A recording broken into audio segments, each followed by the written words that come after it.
ان هذا القرآن يهدي للتي هي اقوم. قرآن مجید کے ذریعے سے جو آدمی ہدایت پاتا ہے وہ بالکل سیدھا ہوتا ہے، مضبوط ہوتا ہے، پائیدار ہوتا ہے اور بالکل اللہ تک پہنچانے والا راستہ ہوتا ہے جو قرآن مجید آپ کو بتاتا ہے. جو آدمی اگر وہ اپنے آپ کو بدلنا چاہے، اپنے آپ کے اندر انقلاب اور تبدیلی لانا چاہے، اپنے آپ کو اللہ سے جوڑنا چاہے، اپنے آپ کو اللہ سے تعلق مضبوط کرنا چاہے، اپنے اندر اسلام اور ایمان کی روشنی اور نور کو داخل کرنا چاہے، تو میرے بھائیوں اور دوستوں، سب سے زیادہ مضبوط، سب سے زیادہ پائیدار، سب سے زیادہ آسان اور سب سے زیادہ قوی اور محبوب جو راستہ ہے وہ قرآن مجید کا راستہ ہے. آپ سوچیں گے کہ قرآن مجید کا راستہ کا مطلب کیا ہے؟ قرآن مجید کا راستے کا مطلب یہ ہے کہ قرآن کی تلاوت کرنا، قرآن سے دل کو جوڑنا، قرآن کے معنی میں تدبر کرنا، قرآن کے بارے میں علماء کرام سے پوچھنا، اور قرآن جو ہمیں زندگی گزارنے کا سلیقہ اور طریقہ بتلاتا ہے اسی طریقے اور سلیقے پر ہم لوگوں کو چلنا، یہ قرآن کی ہدایت کا مطلب ہے. امام احمد بن حنبل رحمۃ اللہ علیہ سے بھی مروی ہے اور ایک حدیث شریف میں آتا ہے، اللہ کے رسول صلی اللہ علیہ وسلم نے فرمایا انکم لا ترجعون الی اللہ افضل واقوم مما خرج منہ یعنی القرآن، کہ تم لوگ جو اعمال کرتے ہو ان اعمال کے ذریعے سے تم اللہ کی قربت چاہتے ہو، اللہ کی محبوبیت چاہتے ہو، اللہ کی مرضی اور اللہ کی رضا چاہتے ہو، لیکن یاد رکھو کہ اللہ رب العزت کے اندر سے جو چیز نکلی ہوئی ہے اس سے زیادہ محبوب، اس سے زیادہ بہتر، اس سے زیادہ افضل تم اللہ کا تقرب حاصل نہیں کر سکتے ہو. اور اللہ کے اندر سے نکلی ہوئی چیز کیا ہے؟ قرآن ہے. قرآن یہ اللہ رب العزت کے اندر سے نکلی ہوئی چیز ہے. جیسے ہم بات کر رہے ہیں تو بات جو الفاظ نکل رہے ہیں ہمارے، اگر یہ الفاظ کوئی آدمی جمع کرے تو وہ کوئی الگ سے کوئی چیز نہیں ہوگی بلکہ ہمارا حصہ ہے وہ. ایسے قرآن مجید کلام اللہ کہتے ہیں. کلام کا مطلب بات، کلام اللہ اللہ کی بات. اللہ رب العزت نے جو ہدایات دی ہیں، جو پیغام دیا ہے، جو باتیں بتلائی ہیں، ان تمام باتوں کو جو یکجا کیا گیا ہے اسی کو قرآن کہا جاتا ہے، اور وہ اللہ رب العزت کے اندر سے نکلی ہوئی چیز ہے. اگر انسان ذکر کرے، آج ہمارے معاشرے میں میرے بھائیوں اور دوستوں یہ دیکھا جاتا ہے کہ بعض لوگوں کا دل ذکر کرنے میں لگتا ہے، بعض لوگوں کا دل وظائف میں لگتا ہے، بعض لوگوں کا دل جو ہے تسبیحات پڑھنے میں لگتا ہے، لیکن ان کا دل قرآن مجید کھول کر پڑھنے میں نہیں لگتا ہے. آخر وجہ کیا ہے؟ وجہ یہ ہے کہ قرآن مجید کو پڑھنے کے لیے اپنے آپ کو تیار کرنا ہوگا، اپنے ایمان کو مضبوط کرنا ہوگا. اگر آپ اعمال کر رہے ہیں، اگر آپ نماز پڑھ رہے ہیں، اگر آپ جو ہے ذکر کر رہے ہیں، اگر آپ نوافل کا اہتمام کر رہے ہیں، اگر آپ اشراق اور اوابین پڑھ رہے ہیں، لیکن قرآن مجید کے پڑھنے میں آپ کا دل نہیں لگ رہا ہے، تو گویا کہ ابھی آپ کا دل بالغ نہیں ہوا ہے، ابھی آپ کے دل میں ایمان نہیں اترا ہے. اگر آپ کا دل قرآن مجید کی طرف لگاؤ میں بڑھے، قرآن مجید کی تلاوت میں انٹرسٹڈ ہو، قرآن مجید کی تلاوت میں دلچسپی لے، تب آپ یہ سمجھیں کہ میرا ایمان بن رہا ہے. اس لیے کہ اللہ کے رسول اللہ رب العزت نے فرمایا انما المؤمنون الذين اذا ذكر الله وجلت قلوبهم. جب اللہ کا ذکر کیا جاتا ہے، اللہ کا ذکر اللہ کی بات ہے، اللہ کا ذکر اللہ کا قرآن ہے، اللہ کا ذکر قرآن کی تلاوت ہے. میرے بھائیوں اور دوستو، یہ رمضان المبارک کا مہینہ ہے، ہم اس میں نوافل کا اہتمام کریں، ہم اس میں دیگر عبادات کا اہتمام کریں، صدقہ و خیرات کا اہتمام کریں، لیکن سب سے زیادہ آپ کو جس چیز پر توجہ دینا ہے وہ قرآن مجید کی تلاوت کے اوپر ہے. اس لیے کہ اللہ کے رسول صلی اللہ علیہ وسلم بھی سال بھر جو عبادات کرتے تھے، لوگوں سے ملاقات کرتے تھے، بے قصوں کی بے قصی کرتے تھے، غمخواروں کی غمخواری کرتے تھے، بیواؤں، یتیموں اور ضعیفوں کمزوروں کی تیمارداری اور ان کی اعانت اور مدد کرتے تھے، لیکن رمضان المبارک میں کمر کس لیتے تھے قرآن مجید کی تلاوت کے لیے. اور جبرائیل علیہ السلام ہر رمضان اللہ کے رسول کی خدمت میں حاضر ہوتے اور قرآن مجید کا دور سنتے. اللہ کے رسول صلی اللہ اللہ علیہ وسلم نے ارشاد فرمایا، جو میں آپ کے سامنے ابھی جو آیت پڑھی ہے اور جو میں نے قرآن مجید کی ایک دو آیتیں تلاوت کی ہے، اللہ کے رسول صلی اللہ علیہ وسلم نے ارشاد فرمایا، الصیام والقرآن یشفعان للعبد یوم القیامہ، یہ روزہ اور یہ قرآن کل آخرت میں قیامت کے دن میں بندے کے لیے شفاعت کریں گے، سفارش کریں گے۔ یہ رمضان کا روزہ کہے گا، اے ربی منعت الطعام والشہوات بالنہار، اے میرے پروردگار میں نے اس بندے کو صبح کے وقت میں، دن کے وقت میں کھانے سے روک دیا، میں نے اس کو شہوت پوری کرنے سے روک دیا، میں نے اس کو پانی سے روک دیا اور یہ آدمی رکا رہا، اے میرے پروردگار تو اس کی شفا میری شفاعت اس کے حق میں قبول فرما لے، میری سفارش تو قبول فرما لے۔ اللہ رب العزت قبول فرمائے گا۔ اس کے بعد قرآن کہے گا، اے ربی منعتہ النوم باللیل، کہ میں نے اسے رات میں سونے سے روک دیا، یہ رات میں اٹھتا تھا، قرآن مجید کی تلاوت کرتا تھا، قرآن کھولتا تھا، قرآن کی تلاوت کرتا تھا، اس سے دل لگاتا تھا، اپنے دل اور ایمان کی تزکیہ کرتا تھا، اپنے دل کی تصفیہ کرتا تھا، اپنے آپ کی صفائی کرتا تھا اور قرآن مجید سے دل لگاتا تھا، تو میری شفاعت اس کے حق میں قبول فرما لے۔ ایک دوسرے حدیث میں میرے بھائیوں اور دوستوں اللہ کے رسول نے فرمایا، القرآن شافع مشفع وماحل مصدق، یہ قرآن مجید ایسی شفاعت کرنے والا ہے جس کی سفارش قبول کی جائے گی، اور ایسا جھگڑا کرنے والا ہے جس کا جھگڑا قبول کیا جائے گا۔ جو آدمی قرآن مجید کی سے ہدایت لیتا ہے، قرآن مجید سے دل لگاتا ہے، قرآن مجید کی تلاوت کرتا ہے، قرآن مجید کو اپنے سینے سے لگاتا ہے، قرآن مجید کا احترام کرتا ہے، قرآن مجید کی قدر کرتا ہے، تو اللہ رب العزت اللہ کے رسول نے فرمایا ایسے آدمی کے حق میں قرآن مجید سفارش کرے گا اور اللہ رب العزت قرآن کی سفارش کو قبول فرمائے گا اور جھگڑا بھی کرے گا۔ جھگڑا کرنے کے دو معنی ہیں، پہلا معنی یہ ہے اپنے پڑھنے والے کی درجات کو بلند کرانے میں جھگڑا کرے گا، اللہ رب العزت کے ساتھ میں بحث و مباحثہ کرے گا کہ اے میرے پروردگار اس نے میری قدر کی تھی، اس کی درجات کو بلند کر دے، اس نے میرا احترام کیا تھا، اکرام کیا تھا، اس کی درجات کو بلند کر دے۔ اور دوسرا مطلب یہ ہے کہ قرآن کہے گا کہ اے میرے پروردگار اس آدمی نے میری ناقدری کی، اس آدمی نے مجھے پیٹ کے پیچھے رکھا، اس آدمی نے توجہ نہیں دی، اس آدمی نے احترام نہیں کیا، اس آدمی نے اکرام نہیں کیا، اے میرے پروردگار تو اس کو جہنم میں پھینک دے۔ یہ قرآن مجید کی جھگڑا کرنے کا مطلب ہے۔ میرے بھائیوں اور دوستوں، یہ رمضان المبارک کا مبارک مہینہ یہ قرآن کی نزول کا مہینہ ہے۔ آپ جہاں تمام عبادات کو انجام دیں گے، قرآن مجید کی تلاوت کا ایک وقت متعین کیجیے۔ قرآن مجید کی جتنا زیادہ ہم تلاوت کریں گے، آج جو فتنے ہو رہے ہیں ان تمام فتنوں کی جڑ اور بنیاد آپ دیکھیں گے کہ ان فتنوں میں چاہے الحاد کا فتنہ ہو،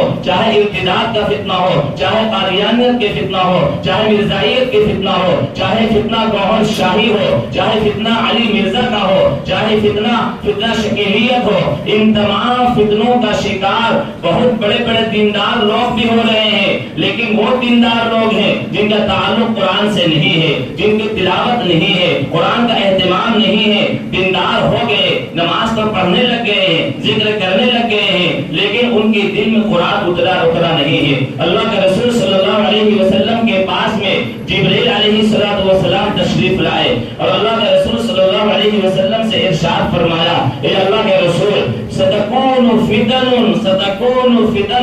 بڑے بڑے فتنے آئیں گے، بڑے بڑے فتنے رونما ہوں گے۔ اللہ کے رسول نے پوچھا فمل مخرج منہا، ان فتنوں سے نکلنے کا راستہ کیا ہوگا؟ اللہ کے رسول کو جبرائیل علیہ السلام نے ارشاد فرمایا کلام اللہ القرآن، قرآن ہوگا، کلام اللہ ہوگا، یعنی جس کا تعلق قرآن سے ہوگا، جس کا تعلق قرآن کی تلاوت سے ہوگا، جس کا تعلق اللہ کے کلام سے ہوگا، میرے بھائی اور دوستو اللہ رب العزت فتنوں سے اس کو محفوظ فرمائیں گے۔ آج ہمارا حال یہ ہے کہ ہمیں سب سے زیادہ بے توجہی اگر ہم کسی چیز میں برتتے ہیں میرے بھائی اور دوستو وہ قرآن کے تعلق سے برتتے ہیں۔ ہم میں سے بہت سارے حضرات کو ایک تو قرآن پڑھنا نہیں آتا، جب قرآن نہیں پڑھنا آتا ہے تو قرآن پڑھنے کی کوشش بھی نہیں کرتے ہیں۔ ہم میں سے بہت سارے حضرات ایسے ہوں گے جو آپ حضرات بیٹھے ہوئے ہیں، نماز پڑھ رہے ہیں، 20 سال سے 40 سال سے آپ جو سورہ یاد کیے ہوئے ہیں ان میں سے بہت سارے حضرات کے کی جو سورہ جو 4-5 سورتیں یاد ہیں ان سورتوں کو بھی صحیح سے یاد نہیں کی ہوئی ہیں. غلطیاں ہیں, ایسی غلطی ہے کہ قرآن مجید کی وہ جو سورہ پڑھ رہے ہیں نماز میں, نمازیں قبول نہیں ہو رہی ہے, نماز ہی نہیں ہو رہی ہے, لیکن ہمیں احساس تک نہیں ہے. اگر ہمیں بخار آ جاتا ہے, اگر ہمیں کھانسی آ جاتی ہے, اگر ہمیں بلڈ پریشر ہو جاتا ہے, اگر ہمیں شوگر ہو جاتا ہے, ہم پریشان ہو جاتے ہیں اور سینکڑوں اور دسیوں قسم کے ڈاکٹر کے پاس جاتے ہیں علاج کرانے کے لیے. لیکن میرے بھائیوں اور دوستوں, ہمیں قرآن پڑھنا نہیں آتا, ہماری سورہ صحیح نہیں ہے, ہماری نماز درست نہیں ہے, ہمیں قرآن کی تلاوت نہیں آتی ہے, لیکن ہمیں احساس تک نہیں ہے. پوری زندگی یوں ہی گزر رہی ہے, یوں ہی گزر رہی ہے. میں سے بعض حضرات کا حال یہ ہے کہ ایک رمضان کو تھوڑا بہت قرآن نکالتے ہیں, اس کے بعد عید کے بعد بند کرتے ہیں, پھر اگلے رمضان کو ہم قرآن نکالیں گے. ہمارے گھروں میں, بعض گھروں میں قرآن مجید جو غلاف میں اور جو اس کے غلاف میں لپٹ کر رکھا ہوا ہے, سال ہر سال تک قرآن مجید یوں ہی رکھا ہوا ہے, ہمیں کھولنے کی نوبت نہیں آتی ہے.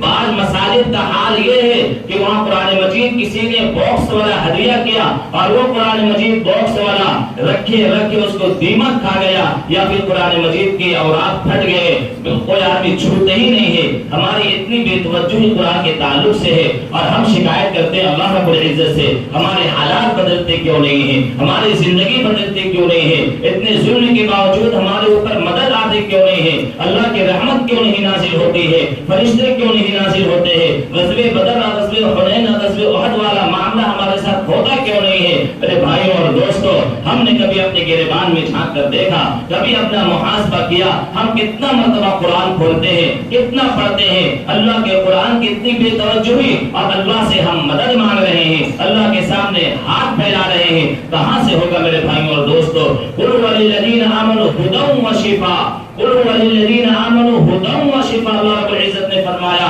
اے نبی آپ کہہ دیجئے قل وللذین آمنوا, ایمان والوں کے لیے ھدی وشفاء, ہدایت ہے اور شفا ہے, ہدایت ہے اور شفا قرآن مجید کو فرمایا گیا. ہدایت کا مطلب کیا ہے, ہم جتنا زیادہ قرآن مجید سے تعلق قائم کریں گے, جتنا زیادہ لگاؤ پیدا کریں گے, فتنے یوں ہی کٹتے چلے جائیں گے, فتنے ہمارے دل کے اندر تک نہیں پہنچیں گے, فتنے ہمارے ایمان کو شکار نہیں بنائیں گے, فتنوں کی وجہ سے ہمارا یقین ختم نہیں ہوگا, فتنوں کی وجہ سے ہماری آخرت برباد نہیں ہوگی. جتنے آج کے حالات میں یہ 2026 یا 2025 گزرا ہے, جتنے آپ کے اسلام مخالف جو مسلم مرد اور مسلم عورتیں آپ کو ٹی وی میں نظر آئیں گے, اور جن لوگوں نے ایکس مسلم کے نام سے جنہوں نے ایک فتنہ چھڑ رکھا ہے, سب کی زندگی اٹھا کر دیکھے, ان کی زندگی میں قرآن سے کوئی واسطہ, قرآن سے کوئی تعلق, قرآن سے کوئی ناطہ نہیں نکلے گا. ان میں سے بعض حضرات تو ایسے ہیں جنہوں نے کہا کہ ہم پیدائشی مسلمان ہیں اور ہم اسلام چھوڑ کر ہم غیر مسلم بنے ہیں. ان میں سے بعض حضرات کو کسی کو فاتحہ یاد نہیں ہے, کسی کو سورہ اخلاص یاد نہیں ہے, کسی کو سورۃ الناس یاد نہیں ہے.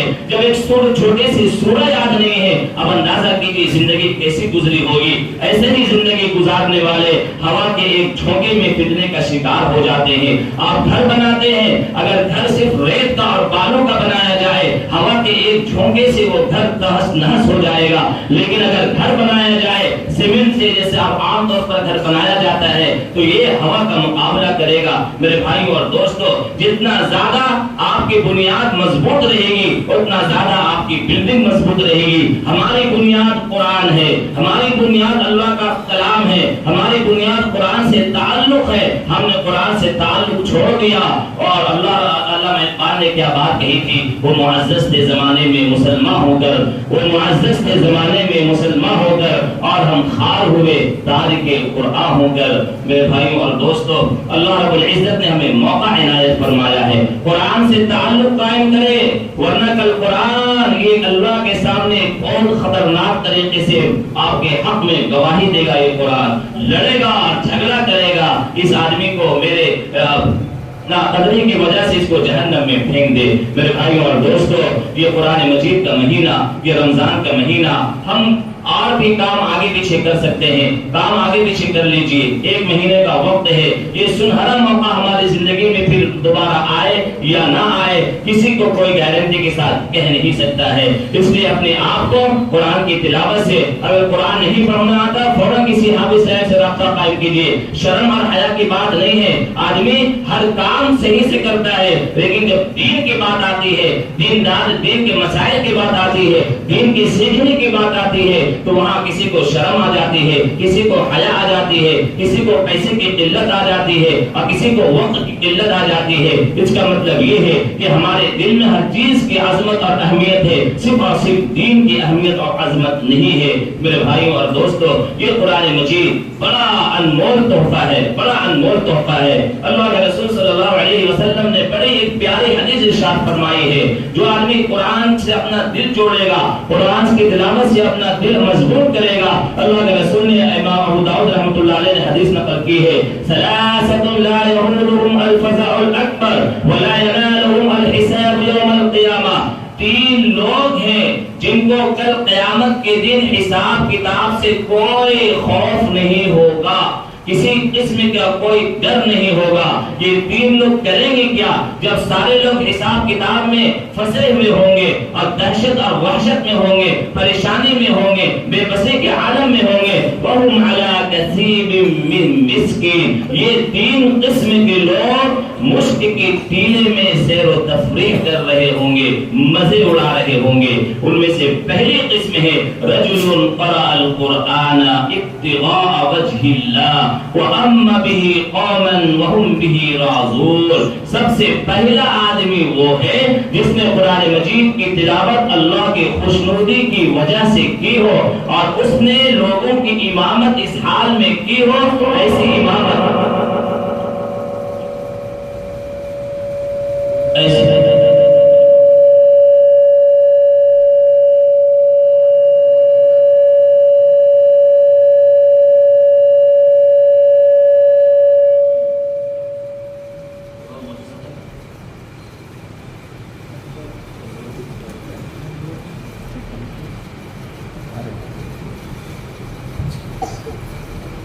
دیکھیے اس کو علاج کے لیے کیا ہوں. الحمدللہ اللہم صلی علی موضوع سے باتیں جو ٹھیک ہو جاتا.